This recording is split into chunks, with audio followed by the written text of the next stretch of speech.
humedad, suponete, vos decís, bueno, mi condición máxima de humedad es 60%, va a ser a la temperatura que llegue. Y si vos pones como condición, la temperatura va a ser a la humedad que llegue. Y todo depende del punto de partida. Claro, pero tal vez si ponemos humedad relativa a 60, no vamos a llegar a una temperatura tan Nunca, baja. claro, depende de si partiste con humedad relativa muy alta, ya estás muy cerca del 60. Todo depende de dónde hayas partido. Y nunca Por eso se llega al 100% para que no condense. No, al 100% nunca, no. En realidad, si ustedes mantienen las ventanas abiertas, porque estos sistemas se recomiendan con ventanas abiertas con mucha ventilación, si lo acoplan a un sistema de aire que es existente, no es solo un sistema de free cooling, perdón, de enfriamiento diabático, estoy mezclando los temas. Estoy mezclando los temas, discúlpenme. Tienen que tener sí, estoy mezclando los temas. Tienen que tener las ventanas totalmente abiertas. Y cuando tienen las ventanas y mucha ventilación, nunca van a llegar a la saturación. Van a llegar a la saturación si tienen el ambiente totalmente cerrado. Si dejan puertas y ventanas cerradas y prenden el equipo. Bien. Si existe una corriente de aire que ventile, va a estar siempre por debajo del 90. Bueno, después en free cooling, como que hay dos ejemplos. Dos tipos de formas en que se puede realizar. Es como que hay una que es como en el ambiente se ponen ventiladores, uno de ingreso del aire y otro de salida, pero hay otra que como que se incorpora como una caja de recuperadora. El concepto de free cooling, el concepto de free cooling tiene que ver con qué pasa, por qué estamos enfriando con free cooling. Siempre y cuando las condiciones exteriores, por ejemplo, la temperatura sea menor que la temperatura de confort, yo prefiero ventilar. Es lo que hacemos habitualmente en la mañana en las casas. Que lo podemos hacer mecánicamente. Para eso, un ventilador que inyecte aire y otro ventilador que extraiga aire. Sí. Si son varios locales, con un conducto que vincule todos los locales para que parte del aire quede en cada uno de los locales y otro conducto de retorno para que extraiga de todos los locales, ¿sí? Sí. Ahora bien, también puede ser el free cooling usado como un sistema adicional a un sistema todo aire. Yo puedo tener un sistema todo aire y en el apunte lo dice, vos le podés poner un free cooling y podés ahorrar energía. ¿A eso te referías? Sí, como que habían esas dos formas. Y esa caja que se coloca, el free cooling, está como en el pleno, ¿no es cierto? En el pleno de mezcla de lo que sería el aire. No. Tenés que buscar los apuntes y buscarlo en los apuntes. El pleno de mezcla es el pleno de mezcla. El free cooling es un kit de partes. Hay persianas, varias persianas, hay motores que abren y cierran esas persianas y hay termostatos. Un termostato de afuera, un termostato de inyección, un termostato interior. Sí. Después, bueno, quería saber si teníamos que saber calcular el piso radiante. No. Tienes que saber cómo es el piso radiante, diseñarlo. Saber Sí. Bien. Saber cuántos paneles van, o sea, tienen que leer el tema del libro y fijarse, no es mucho. Por ejemplo, no pueden hacer un solo panel en una vivienda de 5 locales, 3 dormitorios, estar, comedor y cocina, no pueden hacer un solo panel o unificar 2 habitaciones en un solo panel, tienen que hacer un panel por habitación.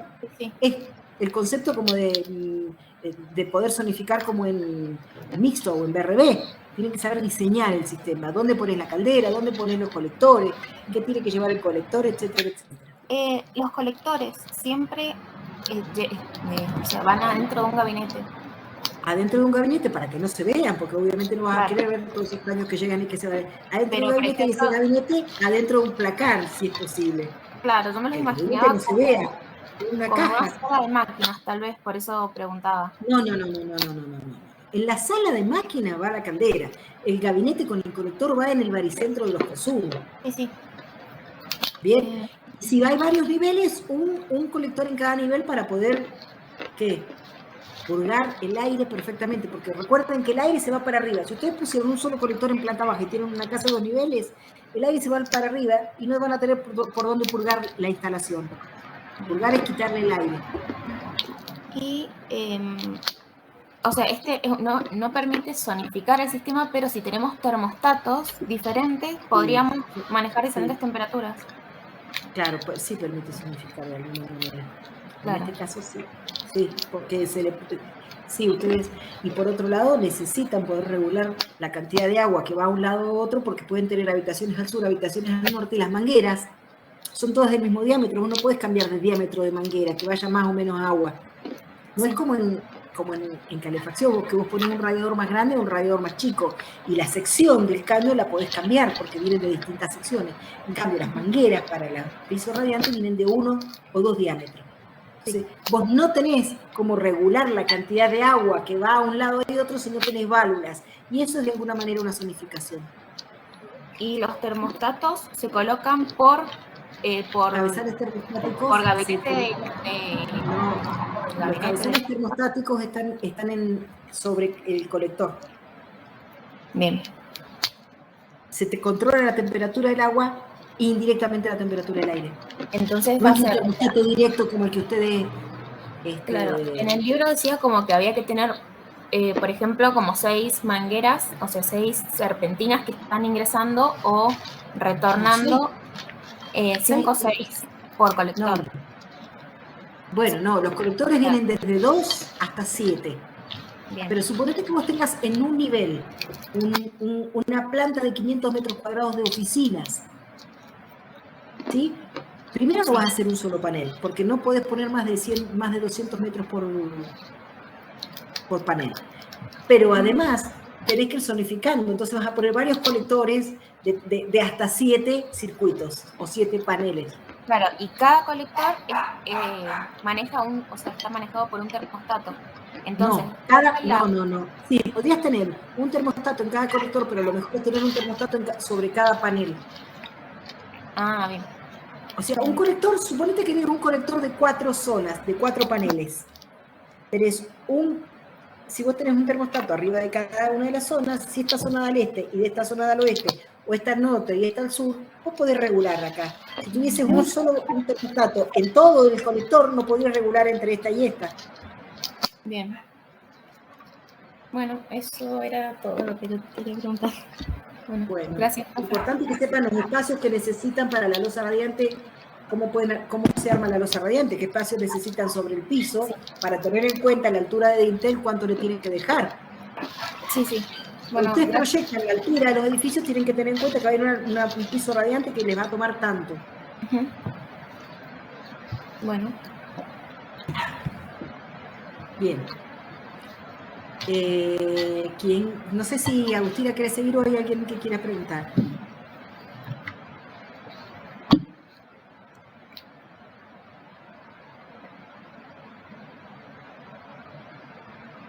Bueno, si no hay nada más, si no van a hablar, yo me retiro. Si van a hablar, díganme por favor quién va a preguntar. Profe, buen día. Están esperando para hablar. No, varias de mis preguntas fueron respondidas recién, pero quería consultar sobre cuánto tenemos que saber acerca del compensado hidráulicamente y del compensado hidráulicamente en los sistemas de todo agua. Solo la idea, no tenemos que ahondar mucho más. ¿Por qué necesitamos compensar y qué tiene que ver con qué? Con la parte física, con la longitud de cañería. Bien, y lo otro, había estado viendo el tema de las alimentaciones, que pueden ser superior e inferior, y la inferior en general tiende a tener... La inferior directa, la inferior tradicional es descompensada, porque el radiador más cercano a la caldera, en el esquema tradicional la caldera va en el sótano, los radiadores hacia arriba, esos son los esquemas tradicionales del libro. ¿Sí?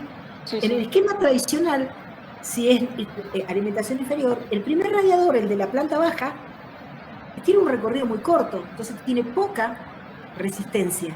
En cambio, el radiador del último piso, suponete que tengas 10 pisos, tiene un recorrido mucho más largo, entonces tiene muchísima mayor resistencia. Están muy descompensados. La idea es que todos tengan la misma resistencia. La resistencia está asociada a la idea del trayecto, del camino que tienen que realizar. la circulación del agua. Por lo tanto, lo que hacemos es tirar el tercer caño o la alimentación indirecta que se le llama, para que todos los circuitos tengan la misma longitud o aproximadamente la misma longitud.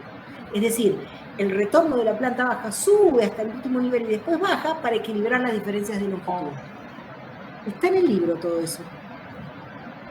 Pero la compensación no solo es en altura, sino también en planta. Claro, sí, no, por supuesto. Pero bueno, el tema de la alimentación superior e inferior se veía principalmente en altura. En altura se ve, por supuesto. Cuando yo doy el tema, cuando yo doy el tema, separo. Primero explico el concepto de compensación hidráulica.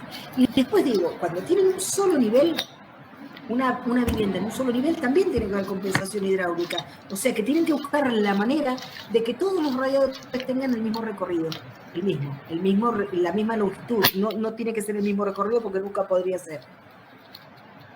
Entonces hay maneras de compensar horizontalmente. Y después en altura, los esquemas del libro que está explicado en el libro en altura. Ustedes lo tienen que llevar a la realidad. Perfecto, bueno. Bueno, gracias. Bueno, Sofía. Juliana. Una pregunta. ¿Entra el cálculo de conductos en los sistemas todo aire? No está en el programa. Lo único que tienen ustedes de cálculo son los balances térmicos y a su vez, con el balance térmico de verano, todas las envolventes. ¿Sí? Los gráficos de envolventes, que tienen que saber qué significa y cuáles son los que tienen que sacar en función del sistema que van a proyectar.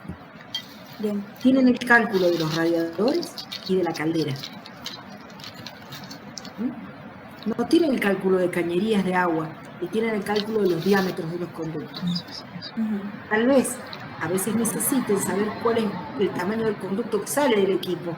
Bueno, a lo mejor la arquitecta Priolo les dio, bueno, tienen que buscar una velocidad de salida y con el caudal del equipo que se calcula de esta manera pueden calcular la sección inicial, pero el cálculo detallado de los conductos no. Bien, gracias, profe. Profe, ¿y los ascensores los tenemos que saber calcular?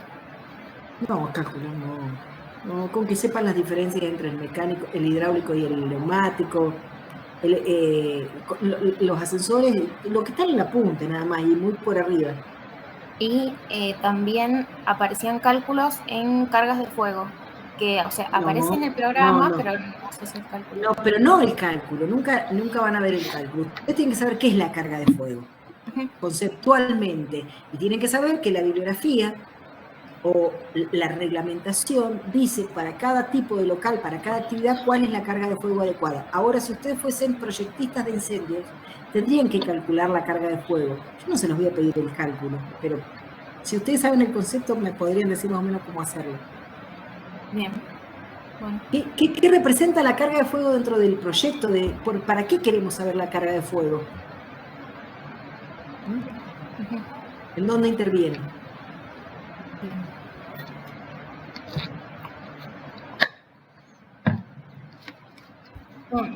También quería saber si las calderas tienen que estar conectadas a un tanque de reserva cuando son calderas duales, por ejemplo. Y obviamente, ¿o no? ¿Cómo va a ser para llegar el agua ¿Cómo vas a hacer para proveer el agua sanitaria si no tenés una reposición de agua? O sea, en vez de tener un calefón instantáneo o un termotanque, tenés la caldera. Entonces, el agua sanitaria, que podrá ser un tanque elevado de reserva, un tanque en el piso, tiene que llegar a la caldera y de la caldera sale el consumo sanitario. Bien, pero si es una caldera solo calor, no hace falta porque el circuito es cerrado. Bien, no haría falta. Ahora vos tenés que pensar qué pasa el día que se te pinche la cañería. O que quieras sacar un radiador, no se te pincha nada, no se te rompe nada, pero un día quisiste sacar un radiador para pintar el muro atrás, vas a perder agua, inevitablemente, por lo menos los litros que están reservados en el radiador. ¿Cómo hace para reponerlo si vos no dejaste una conexión a la red sanitaria? Ah, o sea, sí, pero es como sea, que no se por mantiene, la duda, no se gasta el agua. Pero no se mantiene conectado, no sé cómo explicarlo. Sí, hay una llave que abre y que cierra.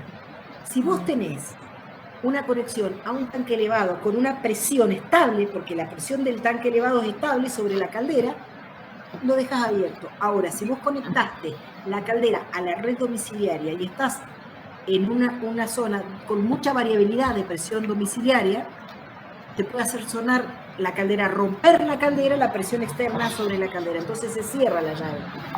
Y solo se abre cuando hay falta de agua, cuando se perdió agua en algún lado. Muchas veces en los sistemas que están funcionando hace años, las juntas entre las válvulas y el radiador pueden perder pero una gotita, que ni siquiera lo ven en el piso, la gota que cae, porque se evapora rápidamente, pero van a ver una formación de salitre en la roca que está perdiendo agua. Ese poquito agua que se pierde disminuye la presión de la caldera, hace disminuir la presión del sistema, y la caldera se apaga por error 10, significa falta de presión. Lo que tienen que hacer es reponer el agua. Abren la válvula que está conectada a la red sanitaria interna o a la red sanitaria externa, reponen la presión y vuelven a cerrar la válvula. Uh-huh. Miren el despiece de las calderas, el grifo de entrada. Y en el sistema de radiadores se realiza prueba hidráulica como en el piso radiante. En todo, para que miren. no queden burbujas No, de pero aire. no, a ver, en todo se hace prueba hidráulica. Cuando ustedes instalan una red de provisión de agua fría y caliente, de instalaciones 1 con Juan Carlos Ale, tienen que hacer una prueba hidráulica, como sabe que hicieron las cosas bien. Si no hicieron las uniones bien, ¿qué lo van a hacer después que cierren la obra? No. Cada vez que se haga un caño que lleve un fluido, hay que hacer una prueba hidráulica. Y el tiempo y la presión a la que tiene que estar sometido tiene que ver con las presiones de uso. Uh-huh. Siempre se hace prueba hidráulica. Incluso se debería hacer prueba hidráulica con las cloacas. Bien.